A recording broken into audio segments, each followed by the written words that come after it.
There we go. So again, the reason that I'm recording these meetings is because we have some folks that are unavoidably, out of the area that are excused by the board. There are a couple of other folks that are in the military that are also going to be taking this class remotely.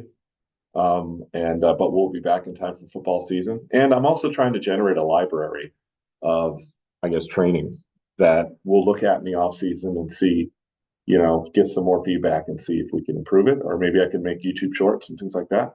A whole lot of this, but a lot of the conversation we have here usually is, good conversation. So the first question, a player attempts to catch a pass and it slips through his hands. So as you can see, this question is going to be about Rule 2. All of the questions today are Rule 2. They're all definitions.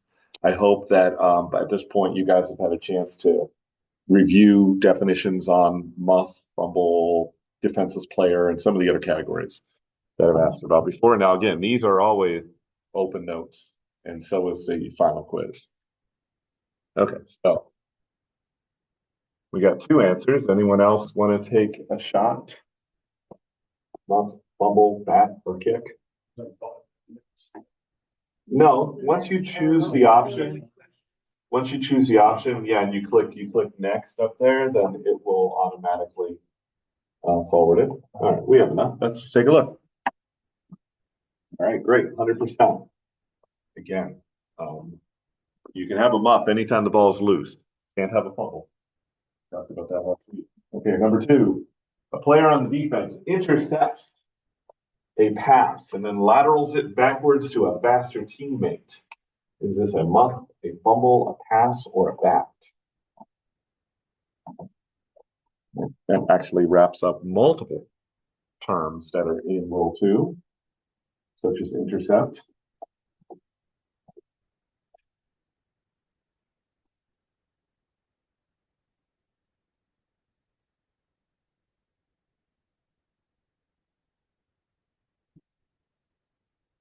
You have another rule written in plain language that I created, unless you created today, for Rule 3, clocks and substitutions.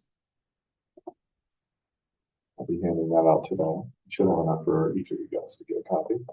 So you did 5 already too? I've done 1, 2, 3 now, 7 and 9. Yeah, 5 and 4 I've always been kind of debating because 5 and 4 are like series of downs and live and dead ball, and they're very short, and I don't think they're as confusing as 3 and 6, right? Because officials get confused about whether it's a 25 or 40-second play clock. I think they get confused as to whether the clock should restart, and especially because new officials are going to be working clocks this season on varsity games. It's really important that we understand the rules on the clock. Now, that being said, I'll give you that rule number 3 on the clock, and then you guys will have to basically just check it out. And then next week, I'm not here. I'll be officiating a spring game, kind of a scrimmage like you said, next Saturday. Well, you'll be out in the field tomorrow. I'll be out next Saturday, but in Western Pennsylvania. So that means that it'd be very, very difficult for me to be here on Friday night. So I'm not going to risk it. I'm just going to head out straight after work and go there. And that means I've talked to the executive board. We have a meeting on Monday, and we will have a substitute who will be covering the clock, and it'll be regular time. The week after that is Griswold's spring break, so the building is closed. The folks that will be here next week will tell you if there is an alternate venue. I have already told you guys that I didn't expect to have class that week, but given that you guys missed the first 2 sessions that we had, and we're trying to make sure you guys are fully prepared, the executive board decided that if we can find an alternate venue, we'll find an alternate venue so that we can have a class. Even if it has to be virtual, because I'm around. We might be able to do a Zoom meeting on that. All right, let's just go ahead and get the answer. Okay, this is a pass. A lot of people don't think of a lateral as being a pass or a pitch. But on an option play, when the quarterback pitches it out to the running back, that's a pass. When they're doing the double reverse and they basically get some air in the ball as they release it, even if it's only a yard away, that's a pass, right? If it hits the ground, an incomplete pass, right? But if it's forward, the ball's dead. What happens to a backward pass if it hits the ground?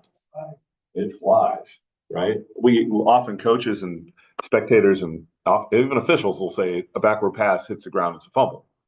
Actually, a backward pass is live at all times, right? Even before it hits the ground, right? So you can run and intercept the pass. Oh, yours. All right, let's go on to the next question. A quarterback tries to hand off the ball, but it hits the running back's knee and falls to the ground. Now, I know if you've played football for any length of time, this has happened, right? Either the running back doesn't realize he's supposed to be receiving the handoff, or it's one of those where the quarterback's supposed to pull it and just doesn't successfully do so. Yeah, RPO, so much more common these days, probably for the last 5 or 6 years. But what do we got? We got the quarterback is handing off, and the handoff fails. Is that a fumble? Is that a pass? Is that a muff?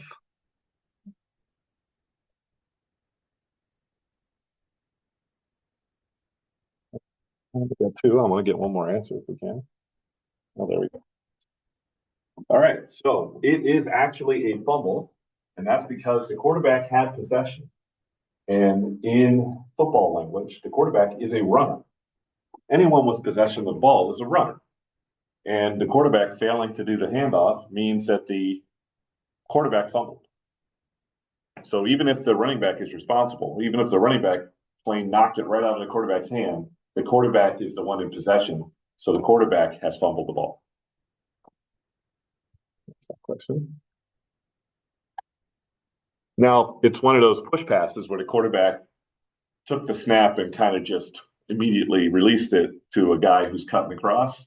Well, now that's a pass, and if it hits the ground, it was muffed, incomplete, right? Like in layman's terms, like how would you differentiate the fumble between the fumble and a muff? If they had possession before the ball became loose, it has to be a fumble. Right, so if you have possession and you drop it, the fumble, when the ball is loose, i.e. it passed in flight, or sitting on the ground because of a fumble, right? Try to recover, you muff it, or try to catch it and kick. Right. And So kick is a loose ball once it's in.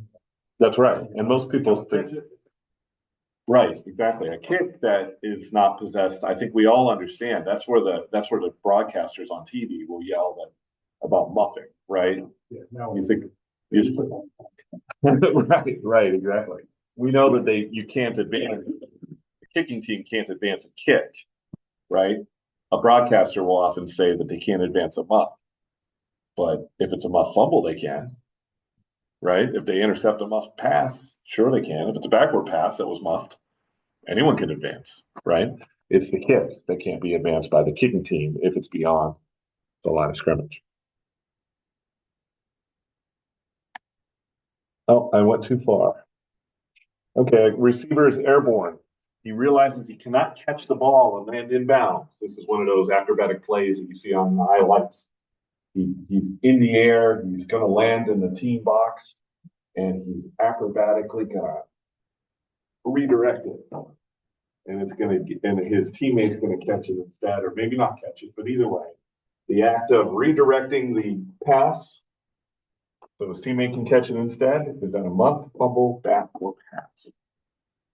This one usually gets some debate. Oh, we got 100%. It has to be backwards too, correct? It can't be. No, a pass can be batted in any direction. So a backward pass cannot be batted forward. But a pass. Even though the receiver doesn't have possession, you can push any direction he wants. Okay. Anywhere he wants. Any eligible receiver, which means everyone on defense and all of the six eligible players on offense can all bat the ball in any direction. So have you ever heard of the tip drill? Yeah. If you're a defensive player, they do this drill in practice where the first guy's got to kind of knock it in the air, the second guy knocks it in the air, and the third guy runs up and catches it, and then they run, right? Doesn't matter which way the defense knocks it, right? The same's true for the offense. The ball in flight. Right, any fumble. I'm sorry, any right, backward pass still cannot though. Back- Right, but any forward Fumble in pass. the air. Right, forward pass. That has to be carried. Oh, sorry. Let's move on to the next question. We're more than halfway through now. Wide receiver 88 near the sideline is lined up even with the snapper. He's on the same yard line. Now we change the answers. Is this player who is even with the snapper? Is he a lineman, a back, a substitute, or a defenseless player? So I guess I can draw a little picture. Probably not on the board. I'm not using smartboard functionality, but I can write it over here. So there's the snapper, a couple linemen, and here's 88. Here's the football. There's the line of scrimmage. So that's what I'm talking about.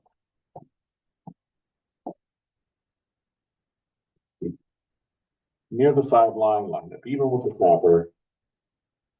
All right, let's check it out. Yep, that is alignment.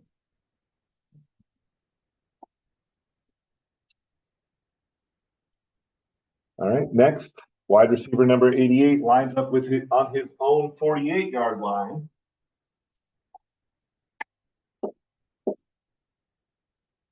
That's there. Is that a lineman? Is that a back? Is that a substitute or a defensive player?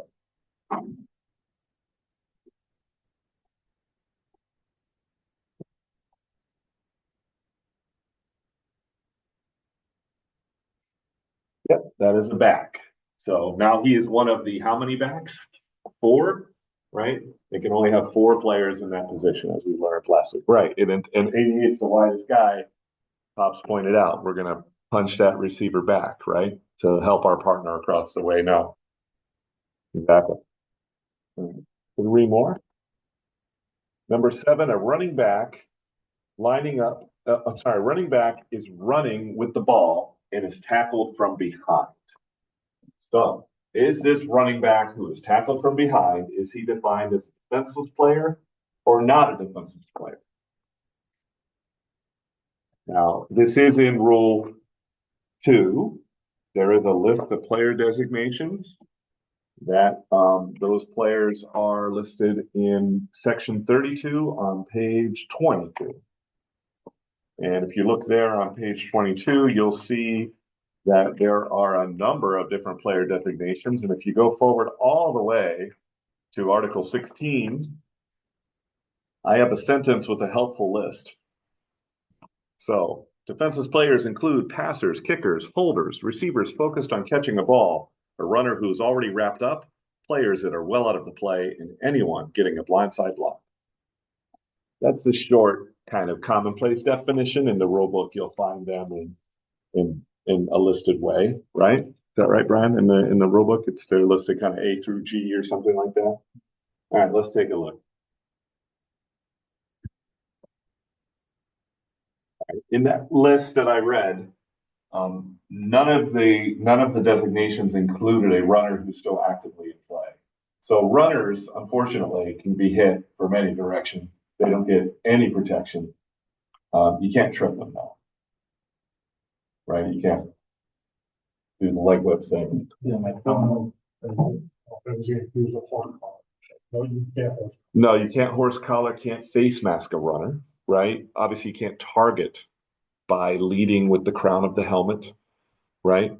You can't like slug the guy, right? That kind of thing. But mostly the runners are prepared to get hit, prepared to get tackled. They know this. Still hip tackle, right? Even though it's not NFL, you can do that at high school level. Mm-hmm. Oh yeah, you don't have to wrap up a runner. You can just basically body him. You can go and lead with the shoulder. You can dive in as long as you don't target. You know, you can't like the guy who likes it down. Well, that's what I mean by hip tackle. I'm not sure what it's called. Yeah. Oh, there you go. Yeah.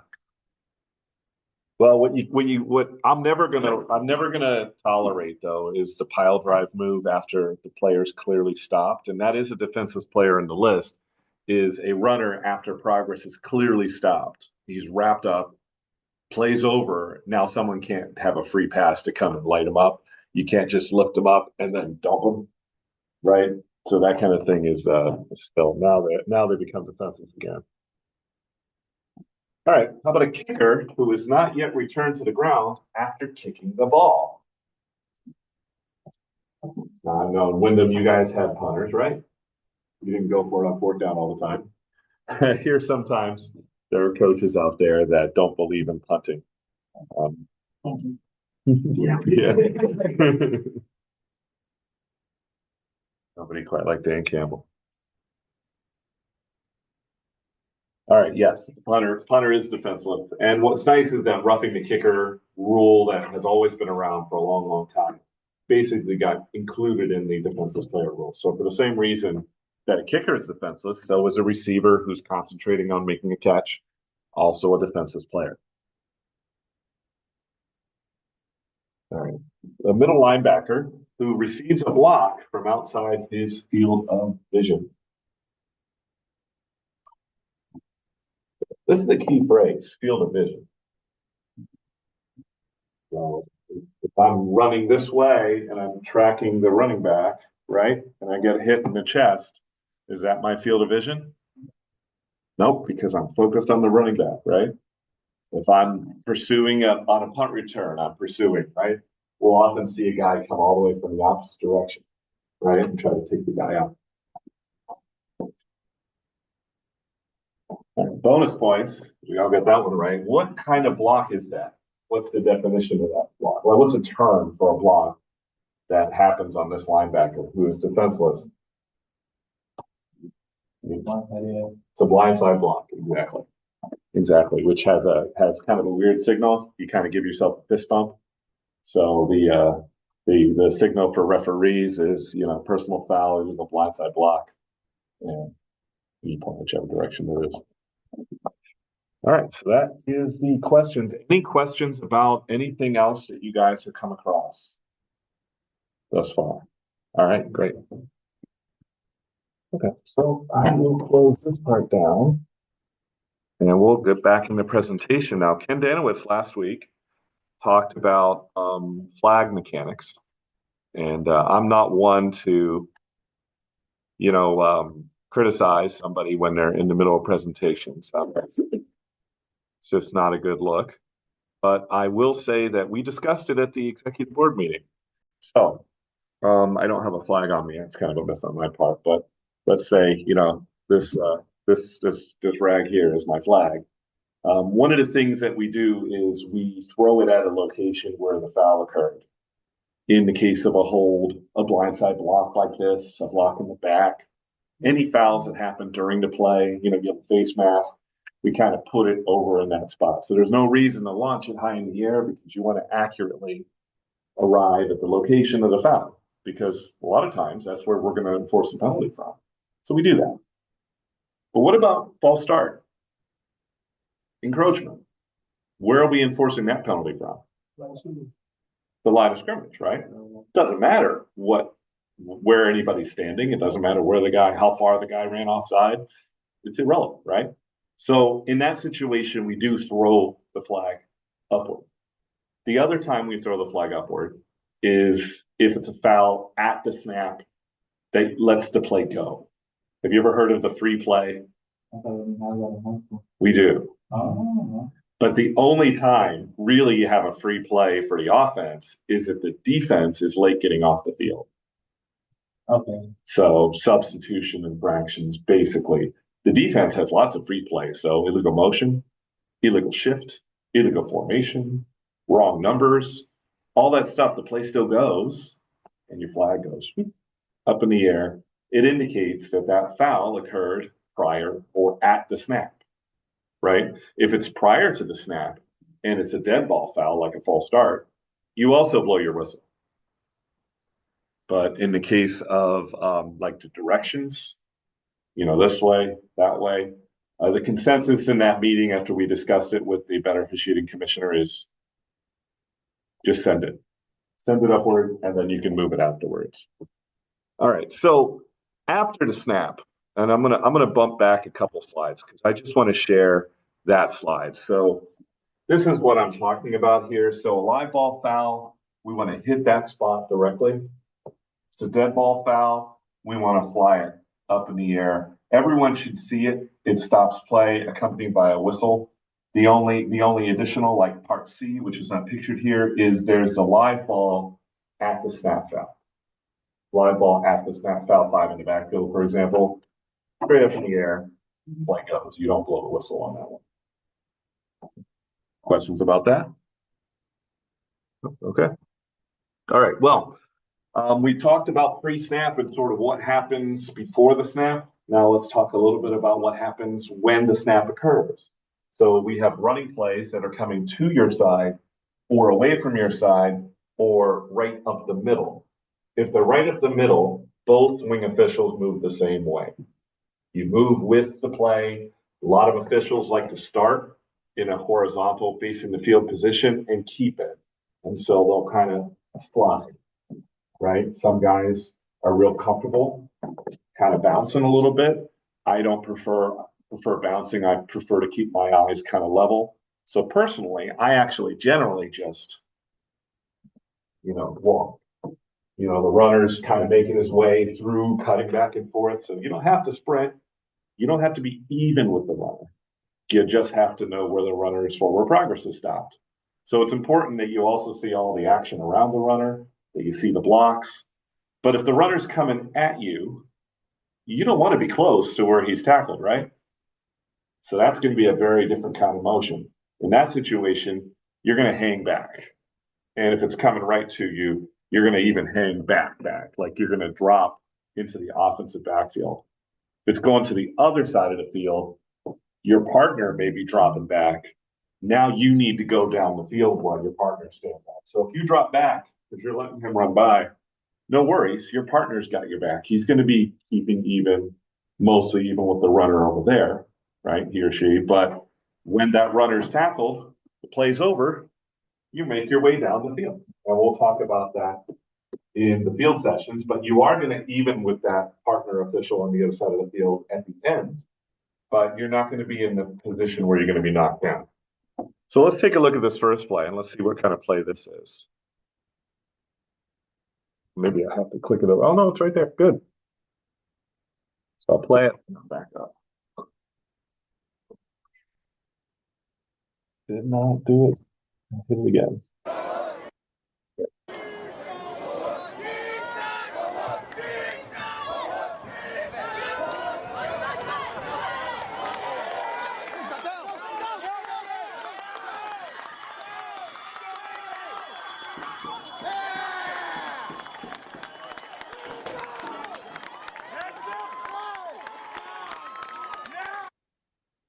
You guys want to see that again? So here it is in slow motion.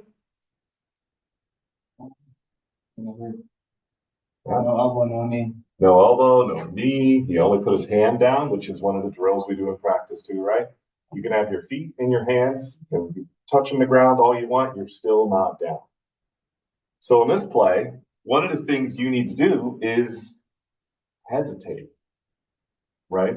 It's so easy to accidentally blow your whistle because you think the runner's going to be tackled. But if you just wait a second, the play will end anyway.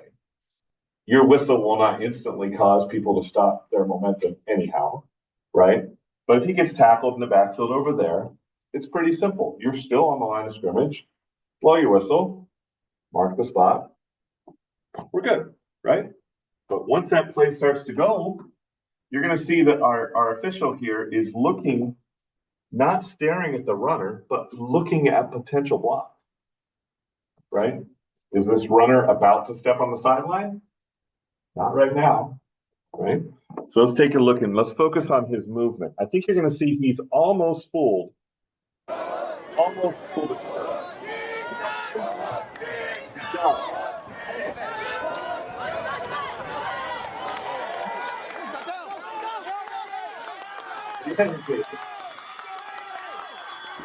Now, if he was going to get the second spot,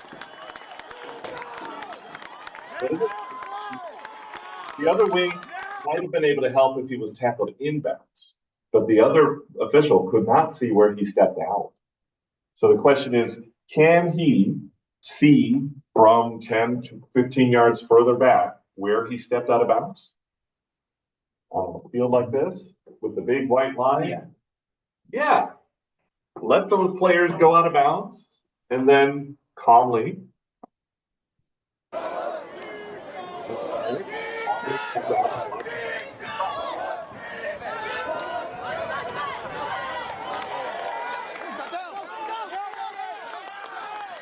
And he's pretty far back now. But he still sees that he went out at the 31. Right? Fully in control, composed.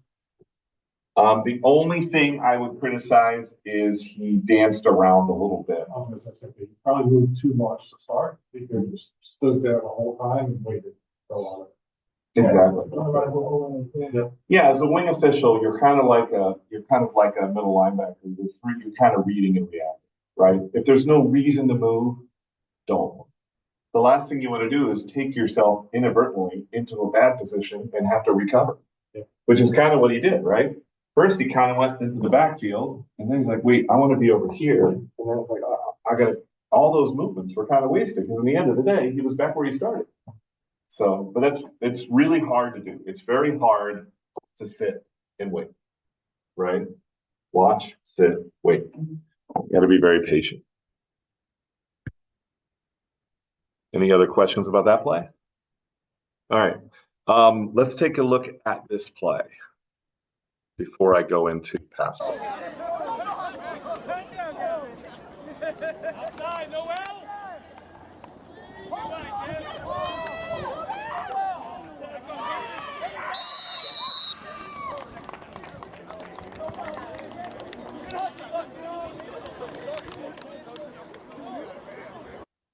Okay, so what did you notice that this official was doing at the end of the play? The last thing he did. Where were his eyes? I'll play it again. We'll watch it again. Just focus on where his angles are, because we can't really see him at the beginning. Wow. Even at the beginning, outside, Noel.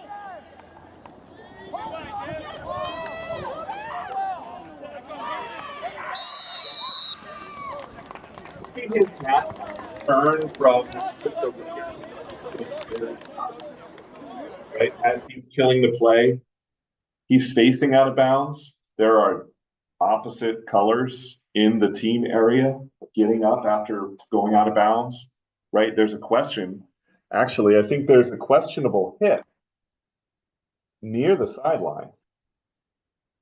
Okay, so just at this moment right here, we have a runner that's going to break a tackle, right? He's going to break this tackle. At this point, he's at the numbers. If he breaks this tackle, you're probably not going to want to be even with him anymore because he's going to be going down the sideline. You're going to let him go, right? But at this point, we've got a potential block that's going to happen right here, right? We've got this guy who's running in space. Do we need to look at this guy? No. We're just kind of running all these guys back here. They're all just kind of jogging down the field, right? There's really not much to look at except for this action, and that's probably where the line judge is looking. I would guess the back judge might have something going on over here. Might be looking into this too. This is one of the rare occasions where everybody might be watching the area around the football because nobody else is doing anything, right? But now let's look a little further forward. Let's take a look at when he's near the sideline. So now at this point, we see our official. We see that the runner has broken free. Now we have a blocker here who's coming in from behind. That's what we call chase mode, right? Someone needs to have an eye on him, but we have an umpire, right? He's not sprinting. He's not getting himself out of position. He's got the angle over distance anytime. I would say that, once these players have cleared, there's no reason an umpire can't come closer, right, to help. For the referee, what's the referee doing on this play? He's coming to that half of the field. If you're an official, either on this back side of the field or on the defensive backside, don't come closer, don't get through at this point in the play. Just lateral positions, right? Because you don't want to, if he fumbles and it returns for a touchdown, that line up there is pretty important, right? What's that line up there? That's the goal line. The last thing I want to do as a referee is leave that goal line in case it becomes threatened, because then I have to go back and find it while I'm watching players and I can't look at the ground and players at the time. So I'm kind of going to hang out back there for a while. Okay, let's zip forward until we're closer. Okay. Oh, is he out of bounds? The running, I think, is he out of bounds now? It's just about out of bounds. He's at least on the line. Now we see our official here. Is he out of harm's way? Are there any players that are coming down that are going to take out his legs or take his ACL out? No. So he's got a cushion. We call that the cushion that really keeps you on the field, right? So we're letting those players go. Now, if this player comes and hits this guy, is that going to be a late hit? Right. So, but this guy, where did he come from? Let's go back and just play it. See if I can play it from there.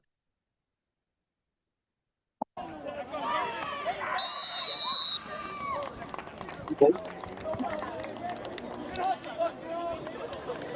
Did the runner look like he had given himself up? No. No. I would say no. And so just like we aren't staring at the ground, these players are trying to tackle runners that are trying to score touchdowns, right? So I agree. But the thing is, because he was watching that whole action, no flag came out. We have confidence that he saw the hit. He picked up the guy coming across. And let's see, where did he come from? I think that's one of the more important things. Okay, so see if you can try to pick up where that guy.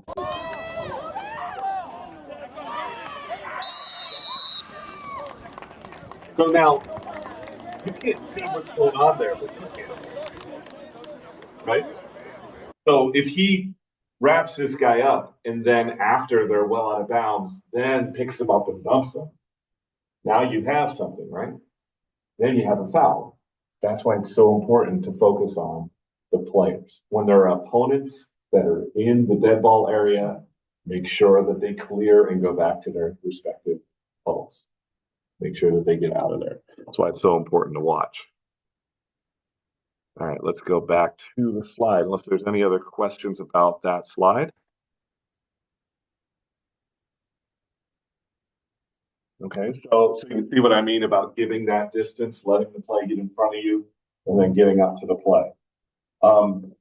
Pass plays, those have a very different kind of mechanic because the most common forward pass in high school football is a pass into a player in the backfield. That happens probably 70% of all passes. A quarterback throws the ball to someone else who's in the backfield, like a screen, like a little swing pass, a safety pass, or they throw it 7 yards or less down the field. It's uncommon to the point of maybe 3 or 4 times a game. Most teams to pitch it down the field any kind of significant distance. So what you don't want to do, just like on a running play, you want to be behind the runners and behind the defenders. You don't want to be in front of a receiver who catches the ball near the sideline. That puts you in a position where it's like, ugh, now they're all coming at me. They're like coming at me, and I need to be behind them, right? So let's take a look at a couple of those plays because also the quarterback can decide to keep it and run, right? So think about where we start and think about where we end up, right? It's important that we have a reason to go down the field. I would say that hurrying is a hazard. Hustling is an asset. So being able to hustle into a new spot because you need to be there. Yeah, you don't want to jog, you don't want to look lackadaisical, but if you hurry, that could really get you in trouble. Let's take a look at this play first. Play button. This is 4th down and 15. Perfect.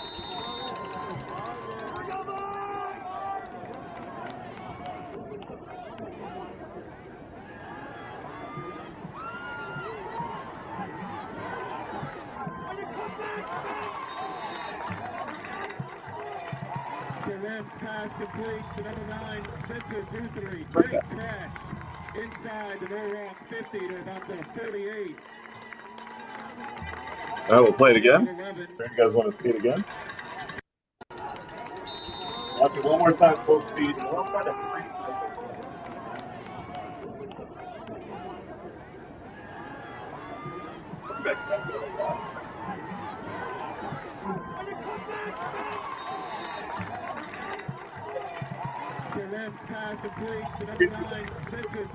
Sprinted down the field. I will say that years ago, varsity games were officiated with 4 officials. There was no downfield official. And as 5 officials became more common, wing officials still felt they had to be downfield physically to help. On this play, could we have officiated that catch from the line of scrimmage? Yes, because we see fumbles in the middle of the field. That's like 15 yards away from us laterally, right? We can certainly see stuff right over there, right? From here to the lockers across the hall, I can see that, right?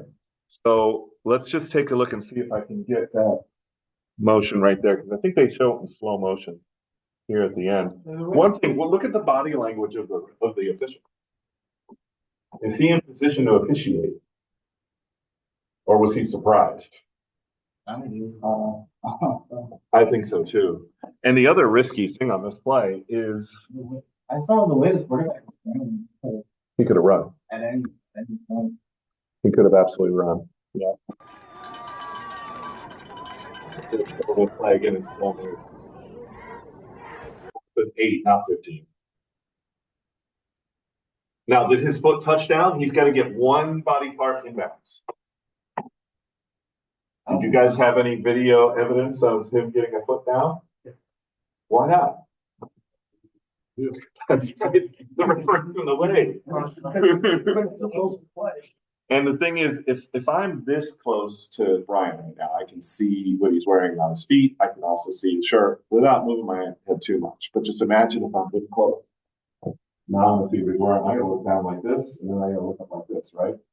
Your hands are controlling a football at chest level or above. Your feet are touching the ground, probably at least 4 feet away, maybe 5, 6 feet away.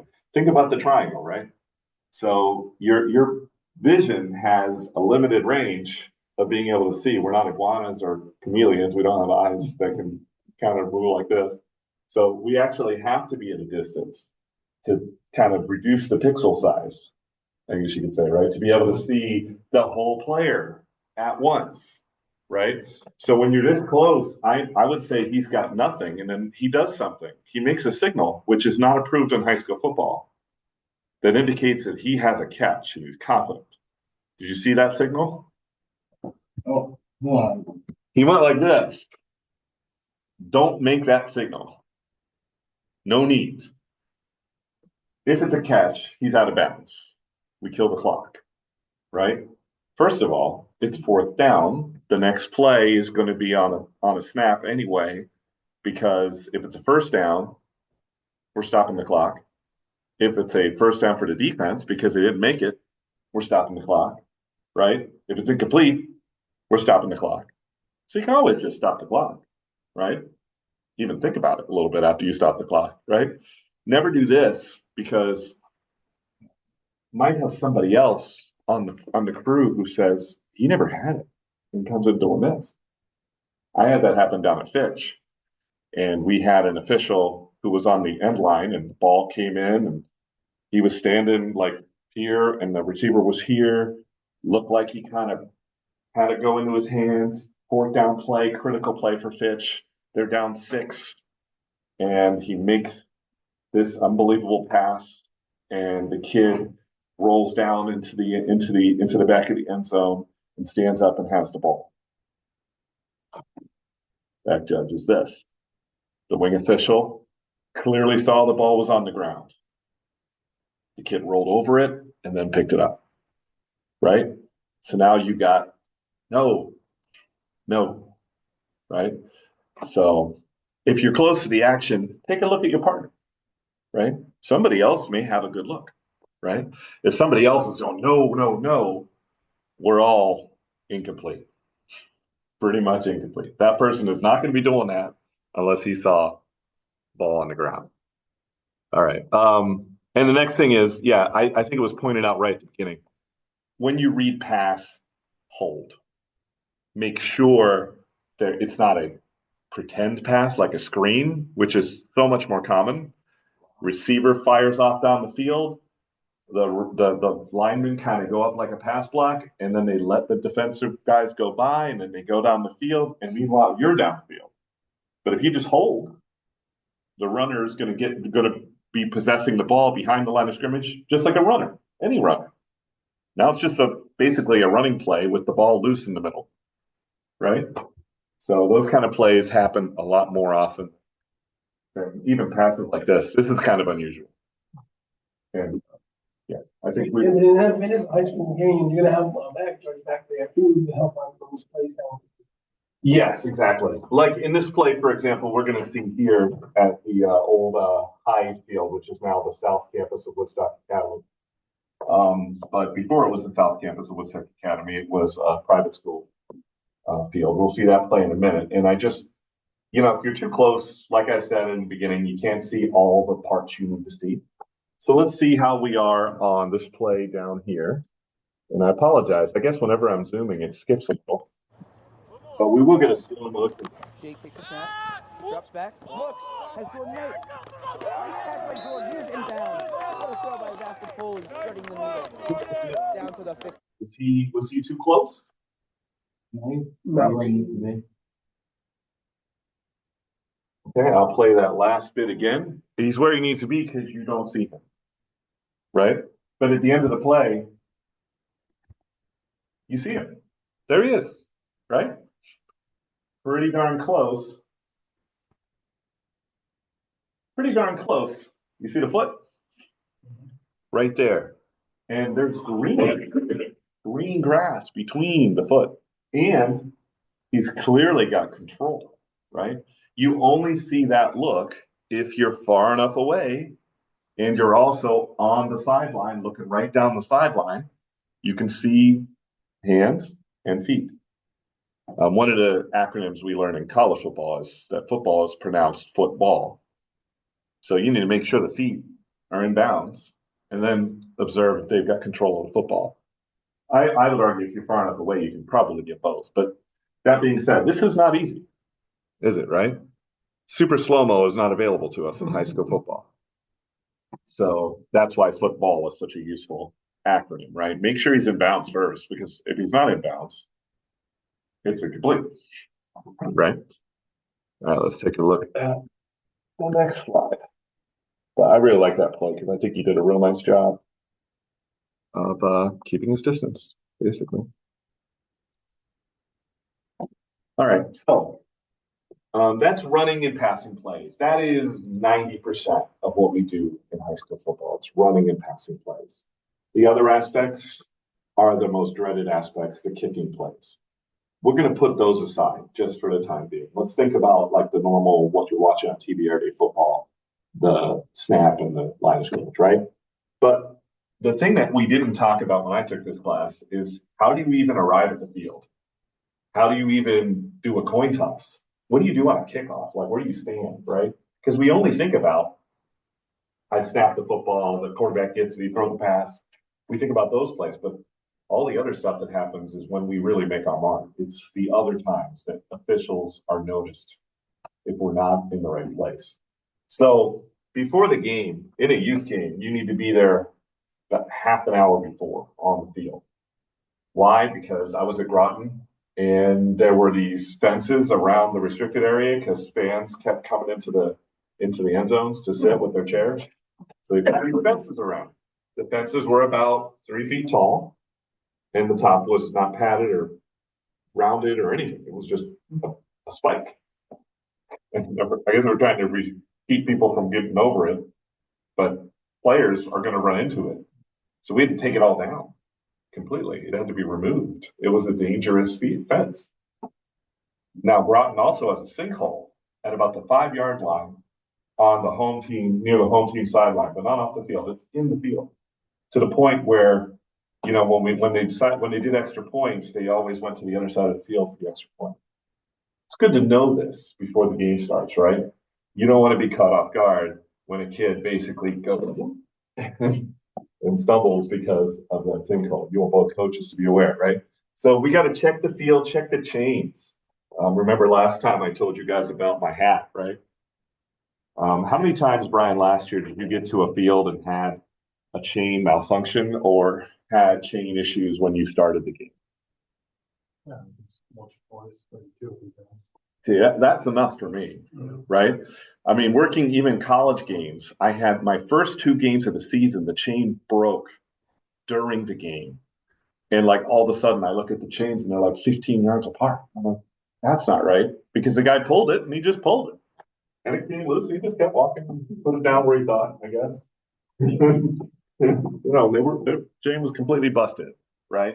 So having that zip tie, these zip ties are just they're strong enough. They get through the game, right? And a lot of times what you'll have is that chains are being used by not just that high school team. They're also used by the local semi-pro team. They're used by the local youth team.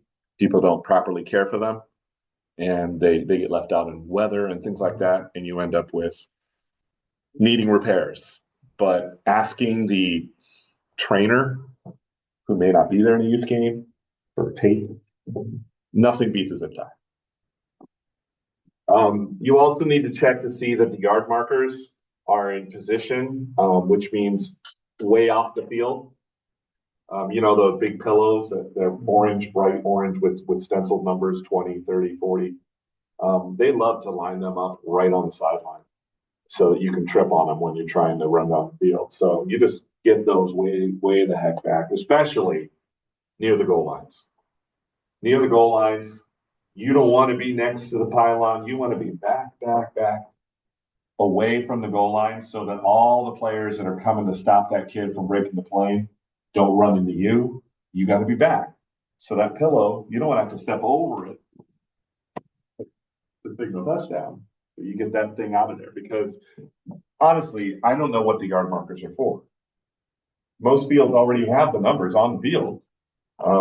You know, maybe at Guild Field in Willimantic, I think maybe there you need them because it's a grass field on a dirt pit, right? So you need. I've done a lot of games there. They need us, right? Plainfield Youth, right? You need those yard markers because there often aren't numbers on the field. But just get them out of harm's way, right? Yeah, I think if you're there early enough, you can walk down the middle of the field and make sure that that's all good. I've been at many games up at Ellis where I guess the grounds crew maybe wasn't completely sober when they drew the lines. It's good to know this. When you come out and you're like, wait a minute, it's 9 yards, right? They forgot a tick. So those kind of things we need to know, right? Now, Brian, you can tell me in Pops, if you go to a field and the lines are a little crooked or they're not quite right, do we still play the game? Yeah, we do. Yes, we do. We still play the game. But we want to know, both coaches should know. And again, I've talked about the watch last week. I think the most important thing your watch can have is a countdown timer. JV games, we're using a watch. Sometimes killingly, JV, though, that venerable gentleman who goes up in the booth and calls out he's a chatty guy, but he will run the clock for us, which is please, the 3-man crew. I do not want to be working the clock, but yeah, you need to have a clock. You need to get a timer. Casios are gold because the start and stop button are on the same button. Timex, start, and reset are on the same button. No, stop and reset. It's even worse. Mm-hmm. So you stop the clock and you accidentally bump it a second time, it resets to 12. It's like, oh, right? You want the start and stop on the same button. So I recommend Casio. The officiating suppliers that are out there, like Purchase Officials or Honix, which I'll send you guys out a link, they sell referee watches. I would say you can go down to Target, Walmart, go on Amazon, just get a Casio watch, countdown timer. Should be fine. Should be good to go. $20, with tariffs, who knows, but I mean, they're not manufactured here, that's for sure. All right. But yeah, and if the clock malfunctions in a varsity game, you're on the clock up in the booth. You are the clock operator, even if the scoreboard goes down, you are still the clock operator. We bring you down onto the field. You basically shadow the field, the officials on the field. I know that's happened with you, Brian, me, right? We just come down on the field and there's no scoreboard anymore, but we're still keeping the time on our watch, right? We don't use our phones. Smartwatches, I think we're a little bit iffy about smartwatches. There are timing apps on the Apple Watch that you can use that simulate referee watches. Just be wary of those. All right. So the very first thing you ever do in a game is the coin toss. So rather than go through this, I'm just going to show you a coin toss. It took me a while to find it. There's a guy named Eric Tesaro who goes all around Connecticut and films games. This was one of his games. We happen to be working the game. That's Kevin Albany is the referee, which some of you guys know. All right, so we got 3 captains on one side, 4 on the other. Is that Thomas Brown, yeah. Austin Hall, and Kostemi Edwards. Line against Griswold, maybe? Freeze line, number 12, Dalton Franco. That might be Jeff Brown. Number 7, Will Flaherty. Okay, you see that our official is introducing the referees. Notice that there are 2 Spencer Duthry. That means there's one on the other side. You guys are guarding the team. The officials in the middle of the field is just 2. Referee and the umpire. The 2 guys who stand in the middle of the field, the whole game. The referee is asking the visiting team whether he wants heads or tails. Kevin Albanese likes to do a little speaking about sportsmanship. I do not.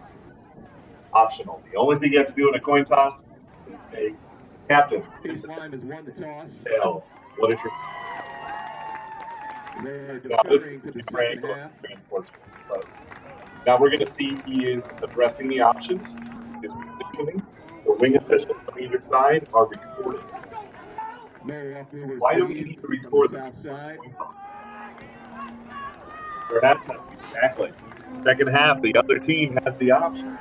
Right?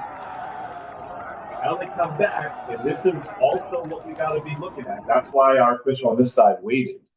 You don't want them to be coming in and hopping up and down on the logo in the middle of the field, which they will if you don't stand over there. You know what I mean? So generally what I'll do when I go over to the sideline, I'm identifying the captains. I am making sure that the coach has communicated with the captain what his option is going to be. And then I'm going to walk with that captain. I'm going to get his name. And I'm going to tell the referee, hey, I got Joe right here, right? I got Abby right here. That's the speaking captain. Then you can do handshakes before, you can do handshakes after. But just confirm that the coach and the captain are on the same page. The last thing you want is to have the referee say this, and the coach is doing this. Defer, defer, defer. And the kid, oh, coach, he said receive. And the U8 game, I don't even care what the kid said. I want to know what the coach wants, right? Now the options are you can defer to the second half. You can receive, and that's pretty much it. Don't worry about any other options. There is the option to kick. Don't let them do it. Because once they burn that option, they don't get a choice in the second half, and the other team will get to receive in both halves. Yes, exactly. So following the choice of whether to defer or to receive, basically, do you want to start with the football or do you want to defer? I never say, do you want to kick? You know, if they come out and say, we're kicking this way, I'll say, okay, you want to defer to the second half. You want the ball in the second half? Yes, sir. Okay. Defer, right? And now the referee will just check with the other team and say, okay, you want to receive. I mean, you're clearly getting the choice here. You're not going to want to choose to kick, right? You want the ball. So they're going to take the ball, right? And now the team that deferred, as you pointed out, Carlos gets to choose. Which way do they want to kick? Which way do they face? Of course, that only lasts for 1 quarter. Second quarter, we flip sides. And then in the third quarter, the team that kicks off gets to choose. So whichever team kicks off in the second half chooses what direction they want to kick. So it's so important to record this. We do not do another coin toss until overtime. So it doesn't happen very often, right? Coin tosses only happen once a game. And it's important to think about your mechanics on the coin toss because it sets this tone for the whole rest of the game, right? We once had an official throw an unsportsmanlike conduct flag on a coach because he didn't get his team off the field, and they all kneeled down for a prayer at the numbers as the flag is going in the air, right? Not a good look. Maybe talk to the coach before, find out. Like when you say to the team, hey guys, when the captains come back, I want everybody to stay behind me. That's when the coach will hopefully say, hey, we're going to pray right here. You won't be surprised, right? That only happened once. It was Aaron Hernandez's brother, coach at Ledyard. He coached 1 year. It was Thanksgiving Day. He left at the end of that season to go coach up at UConn.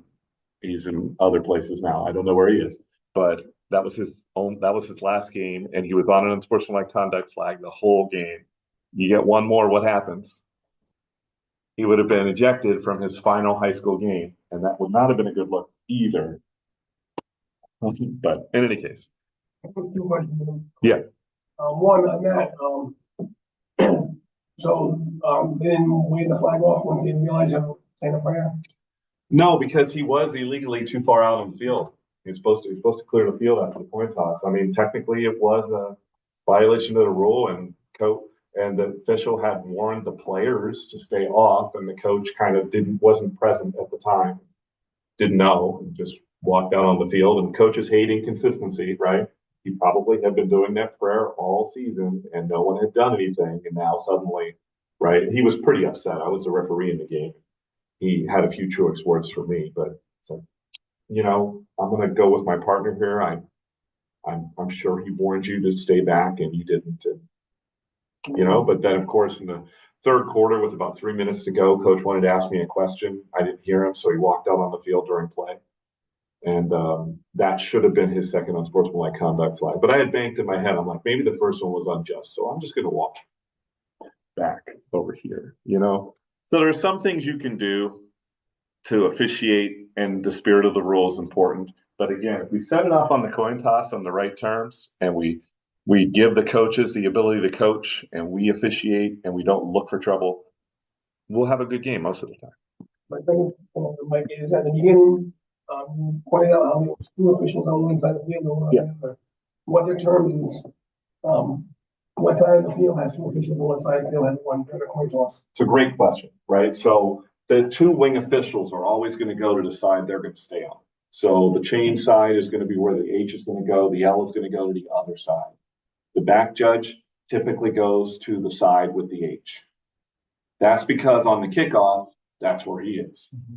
So on the kickoff, the line judge and the back judge are opposite each other. The line judge is on the receiver's line. The back judge is on the kicker's line, right? If you're doing a 3-man game with like U8 or U10, there's only 3 officials, right? So generally in that situation, the 2 wing officials will bring the captains out. The referee will handle the coin toss on his own. I still want the wings to kind of hang back, right? You don't want any goofiness in a U8 game either. But if it's a 4-man game, the umpire and the referee will be in the middle, and you just have 2 wings. So the only time you'll have a question about which side gets 2 officials is in 5, or now we have a lot of 7. So keep an eye on the field when you're on the clock. If you see a 7-man crew, there are more jobs to do, right? But Brian, maybe you could remind me, because I haven't been a wing official in a while.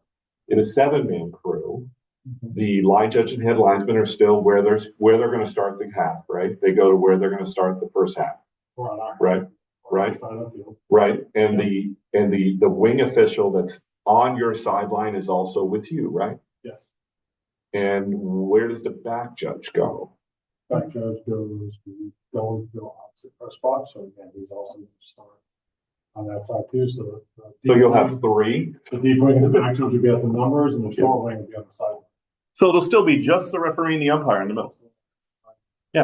Exactly. And sometimes referees and umpires have their way of entering the field. A lot of times the referee will walk out with the home captains and the umpire will walk out with the visiting team captains. Some referees like to be in the middle of the field already and beckon the captains. It's a good idea in pregame to find out, what do you want to do, ref? Do you want to walk out with the captains, or do you want to just be there? And generationally, I find the older school officials love to go shake hands with all the captains and walk out with the home team. I personally prefer to just kind of jog out and then, hey, bring them out, kind of thing. That's up to your referee's prerogative, really. Now, after the coin toss, don't disappear. We come together. We all confirm what we had in the coin toss. Now, the referee has certain signals they do. So if you learn the signals that the referee does, you don't need to hear what he says. So the referee will put his hand on the shoulder of the team that wins the toss.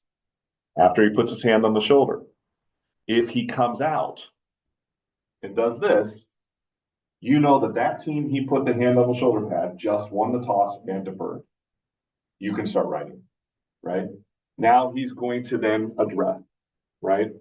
Then he's going to kind of indicate, and you're going to see the players move, right? The player that won the toss, if they deferred, we know now which way they're kicking because of what direction they just went, right? Now, if the referee touches his shoulder and comes out and goes this, right?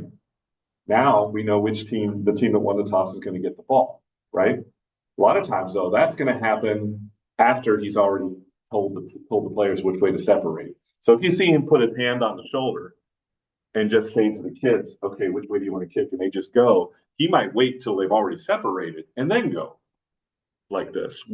But he's always going to move to the team that receives with his back in the same direction as those players. So if you watch, everyone in the stands usually knows, even without a microphone, who won the toss, right? So we're observing just like everybody in the stands. And you hear the announcer, a lot of times he can say it. Just bring a note card with you, bring the official's card with you, write it down. Good questions, though. So after the coin toss, you get together. In a 5-man crew, we basically do a little hype up thing, kind of like coaches do. We put our hands together. We kind of do a 1, 2, 3, go kind of thing. In a youth game, we tend not to do that. We tend to just basically get to our positions. Youth games tend to run a little more quickly. A lot of times there's a U8 game right immediately, followed by a 10, followed by a 12, followed by a 14, and you just kind of run out there, get the game going, and you go, right? But huddling is always a good idea to do in situations where you have something that you need to address from the sideline. For example, coach says, hey, we just found out that we don't have any jerseys for number whatever. He's going to have to wear a receiver number. You might find that out right before the coin toss. Tell the referee, right? Now the referee will get that information to the other team so they know he's ineligible, right? In a youth game, we're going to let him play. In a high school game, varsity especially, JV, we're still going to let him play. JV, we're going to try to put a tape on it or something. Right? We're going to try to make it a 7. We're not going to let that kid be an ineligible player with an eligible number. All right, now kickoff. It's very difficult to have really nice kickoff videos, but I have a few. So if we have time, I'll show a couple kickoff videos. But this is a 3-man crew. The black dots represent the officials. If you see, they're not opposite each other like they would be on a regular play. One is even with the 40, the other one is even with the 50. In high school football, you kick off from the 40. Now, what this means is the ball will be on the 40, but none of the players will be. They are going to be behind the 40, right? All of these players here have to be within the 5-yard gap between the 40 and the 35. They can't be touching the 35. They got to be inside that boundary. The kicker, he's allowed to start further back because he's going to run up and kick the football. And he's going to basically stop his momentum. But all these other players, they don't want them to have a full running start because of the collisions that happen down the field. So they slow them down. They only give them like a 2 or 3 stride head start. So that's why they make them line up in that distance. you'll see kids running horizontally and stuff like that to try to build up a head of steam. There is a rule that there can only be 4 players on each side, or up to 6 really, because there's 11. You got to have at least 4 on each side of the kicker. That's his call. So your call is that they didn't cross into the neutral zone until the ball is kicked. Now the neutral zone is 10 yards wide. So these guys also can't cross the neutral zone until the ball is kicked. Once the ball is kicked, people can go everywhere, right? This official over here is responsible for everything basically on the return all the way to the goal line. This guy is also responsible for that too. But if the runner catches the ball at the 20, which is pretty good for a youth kicker, right, and returns it to the 35, you got to go and get that spot too. So kickoffs, it's the biggest field you have to cover. The players are the furthest apart. They come together at speed. Again, there's no reason to be sprinting. Generally on a kickoff like this, my initial movement is walking down the field, observing blocks. I know that my referee is going to be looking at blocks in the middle of the field. I know that my 2 wings are going to be looking at blocks, and that's what this dotted line is for. See that? That's the referee's initial responsibility. That's our initial responsibility. Now there are some green dots here. I don't know if you can see them. If you uncover those will be the 5 official situation. You notice that they form kind of a zigzaggy coverage, right? So the 2 officials on this side, they are going to be the line judge and the umpire. The umpire actually works on the sideline kickoffs. On this side is going to be the back judge and the head linesman, which again, this mirrors where they are on the coin toss, right? So if you don't know where to go, where were you on the coin toss? Okay, more or less just spread out. One of you's got to be on the kickoff line. So if you don't have anybody else on your sideline, get to a kickoff line, right? The other one's got to be down the field. Now, who has the kicking line and who has the receiving line in a 3-man crew? Stay with your team. If your team is Killingly Youth, you're on the Killingly Youth sideline and they're kicking off, you're going to the 40. If they're receiving, you're going to the 50. Either way, we got one on each line. Make sense? But again, this is an initial position. You're going to see this guy over here. He's going to move down the field probably no more than 15 yards because he's got to possibly go all the way the other way for a kickoff return for a touchdown. So you don't want to catch yourself where you have to sprint 80 yards when you can sprint 50 yards, right? No reason to go too far down the field. This guy, he probably needs to move even less because he's already in midfield. So I'd say in most kickoffs in youth football are short, like goes here, it goes here, it goes here. It's no reason to go anywhere, not really. Let the players, if they get close to your sideline, if you can get behind them, do it. But if you can't, just stay clear, stay safe. What's the signal, guys, when you need to let the referee know you're ready? You remember, Pops? I don't know if it was the same back then. Yeah, they put their hand up, right? As the referee, I'm looking for the guy who gave the kicker the ball. So whoever was on the kicker's line, you have to give the kicker the football. The kicker is going to put his tee down. You're going to hand the kicker the football. You're going to check that there's 11 players.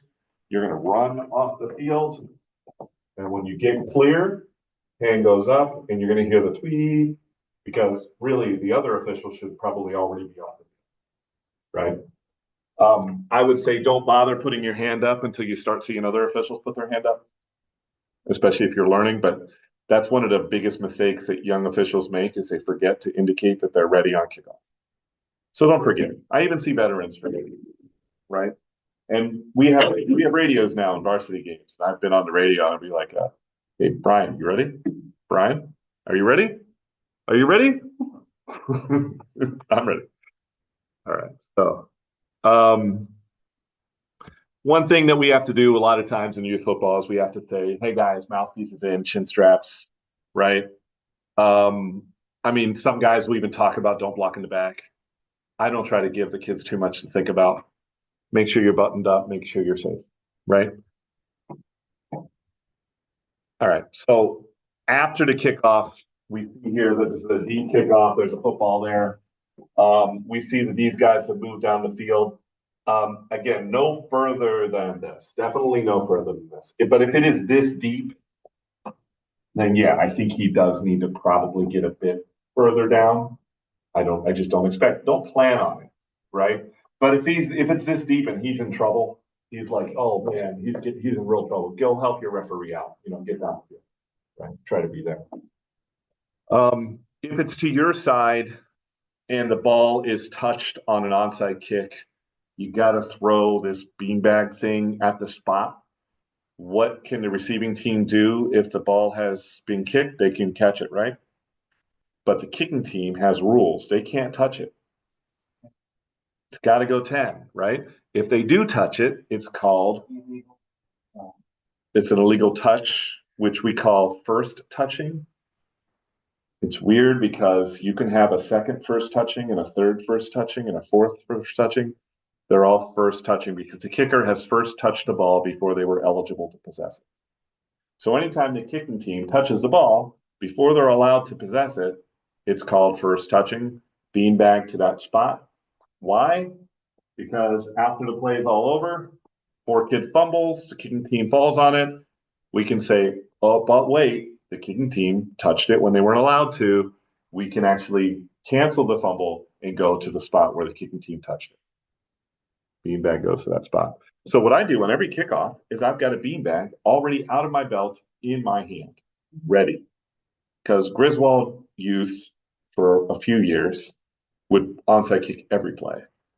Groton had a couple teams that would onside kick every play, and always towards their coach. Everyone in the stadium knew which way the kickoff was going to go, and it was going to be an onside kick, and it was coming towards the coach. So you're just ready, it's got to be ready, right? Now, if I'm on the receiver's line, I'm on the 50, and it's an onside kick coming towards me, right? I probably have a pretty good look at who touched it, right? But if I'm over here and it's an onside kick this way, I might still see it better than he does or she does, right? If you see a first touching, beanbag the first touching, right?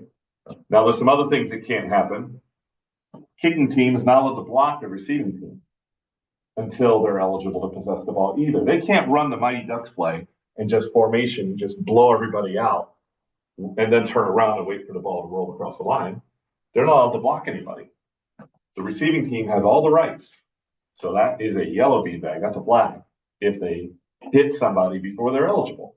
So that's what I mean about Rule 6. There's a lot going on, right, in that little area. That's why we have 2 officials covering that little area. Now, what if it goes deep? If it goes deep, I think at most 15 yards. If it's a deep ball, but maybe 20. If the runner passes you, it's just like a regular running play. If the runner doesn't get past you or is falling, near where you are, get deeper off the sideline. That's my goal. So if the sideline is here, get off the sideline, so that everything can clear. You're not going to get hurt, right? If you can get behind them, do. If it's to the opposite side, that's great, right? You're helping your partner out in that situation, right? If it's near the sideline and the other side, Brian and I have worked together. I know you're not going to be able to get the progress spot if it's right next to you at your feet. You're probably not going to see a fumble, any of that thing. So I'm going to be down across, and we have this thing we call shadowing or mirroring. So I mirror Brian's position. I mirror his spot. It's still Brian's spot, but he might need it from me. So you got to move down and help, even if it's to the other side, to help your partner who may not be able to see all the stuff that you can see. And both wings are going to mark. All right. We talked about onside kick already. I'll send you guys this information. I'll just remind you guys as we're winding down the line of scrimmage. It's a football wide in regular plays, right? Yep. It's exactly 12 inches. That's how long a football is. So it's a foot, 1/3 of a yard. So Not 1 yard. Yeah. no, this is a It's a big football. This is this football is 3 feet long. That's a 3 foot long football. Yeah, good point. I never thought about it. But, you know, they're really trying to illustrate here that Team A's line of scrimmage and Team B's line of scrimmage, or the offensive and defensive line of scrimmage, are two distinct lines, right? The other thing is this receiver over here, the ball's being snapped on the 15, but this receiver is on the 16. Is he on the line of scrimmage? Yes. Because look how close he is to the back of the football. Right? I give that receiver up to a yard, really. I mean, as long as he's within a yard of the line of scrimmage, he's fine. Because the last thing you want is for him to say, "Am I on the line? Oh, I need to be up here? Okay." And they're snapping the ball while he's doing that, right? So I'm just going to put him on. And the other worst thing is, you put him on the line of scrimmage, he's like, "Okay, I'm on, okay." And you can't see the football because his whole body is blocking the line of scrimmage. You can't see anything. So I just come out and I put my foot a yard behind the line of scrimmage and I say, "That's the line." And they come up and they get that spot. And then I go back to the line of scrimmage and I've got them on the line. And now I can see the tackle. I can see all the action. I can talk to the defensive back who's also asking me, "Where's the line?" I can say, "Yep, yes. You know, I'm talking to those guys all the time. Really important to talk to them in pregame. Don't worry about it. Yeah. Early in your career, but you will put his feet on the 15. Yes. So the ball is, so he thinks he's on. Those are nice ball. Not move them. Do not.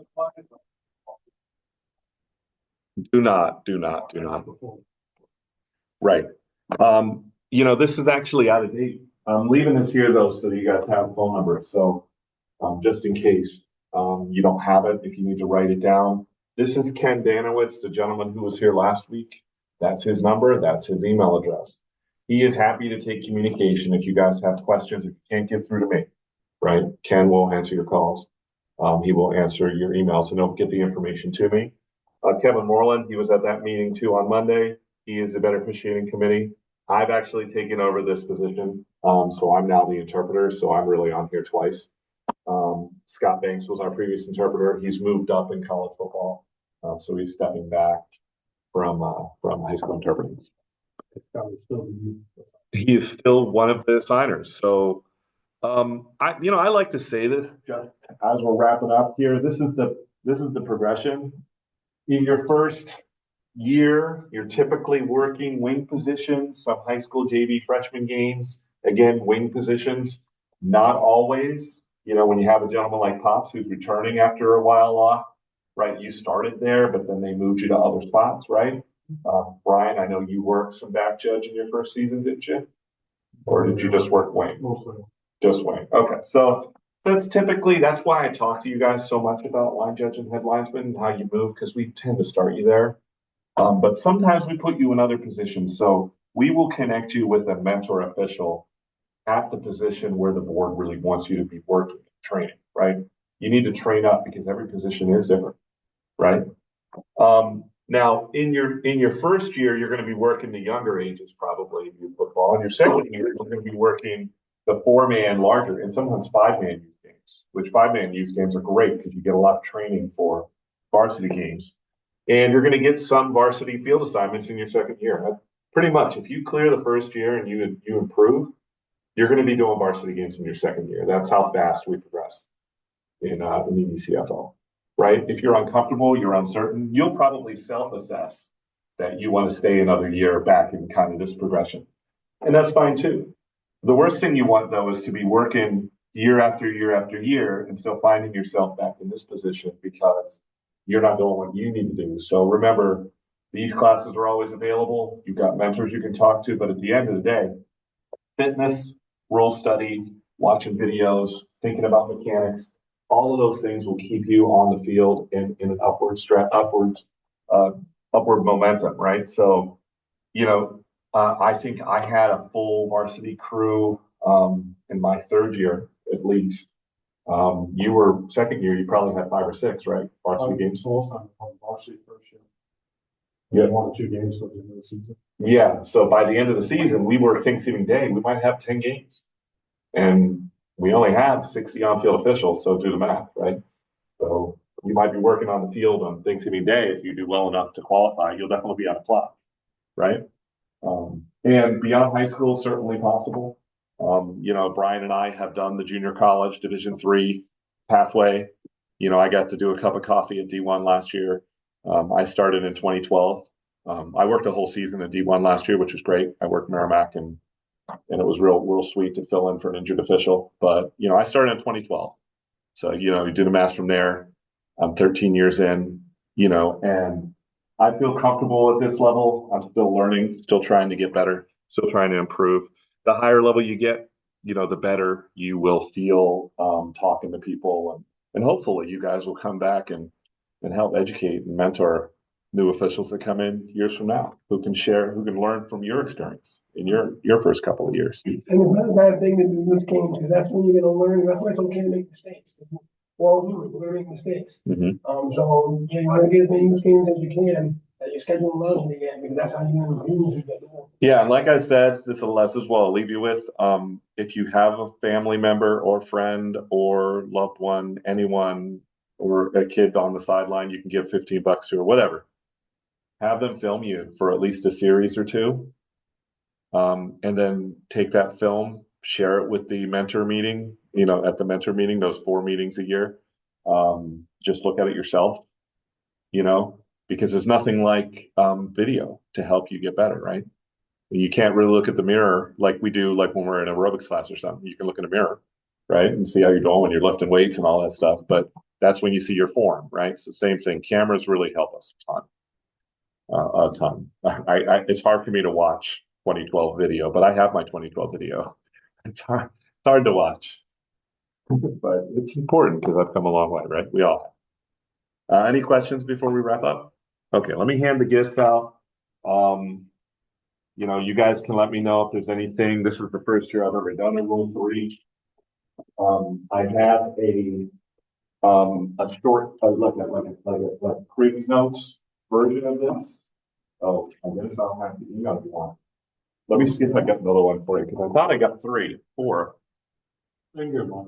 Oh, yeah, okay. Yeah, so again, I produce these things to demystify the rule book. Also, the rule book is like, I'll show you what it looks like. It's like this. That's the rule book. These are the words in the rule book. They were written by lawyers for the most part. These questions, these rules, they're written with an economy of words to be absolutely as ironclad, can't be challenged in court way. So I try to make them a little bit easier to parse. But if there's something in there that you guys have a question about, remember, I gave you 1 and 2 first. Go in the order that I gave them to you. So start with 1 and 2. If you're still getting through 1 and 2, get through 1 and 2 first. 7 is essential reading, because wing officials, that's your bread and butter. Rule 7. Rule 3, everyone's got to know how to work the clock. It's really important. The last one I'll give you guys is Rule 9, which is major fouls. It's illegal blocking, it's personal fouls, it's all the unsportsmanlike conducts. It's really important to know what that is. And that's basically it. And you guys will get rule books. You guys get illustrated rule books. You got one last year, right? The illustrated one, right? Which is really nice. Illustrated, super handy. I tried to include in here the pictures when I could of the official signals and all that kind of thing. So again, let me know if you have any comments, concerns. I'd really like to improve it and get your feedback. So again, next week through 6:30. Should be here. I'll tell the substitute teacher to be here at 6 so they don't lock the door again. So if you guys want to come a little bit early, you're welcome to. I will say this also, Ken Danowitz is certain that he can get the clock, not next week, but the one after vacation. We can go out to the field and go to Griswold and go into the booth and work the scoreboard, and then we can go down on the field. So that class, the one after spring break, the one on, I think it's the 25th. Yeah, the 25th. We'll be meeting right down in the at the football field. So we'll go down and we'll meet at the booth, and we'll go into the booth. Steve Cravino will be there. He'll let us in, And then we'll get to see what a high school clock looks like from there. So that's why I really want next week to be about the clock. So I told the sub teacher to tell the guys about clock status, clock operation. So anyway, I'm going to stop the recording.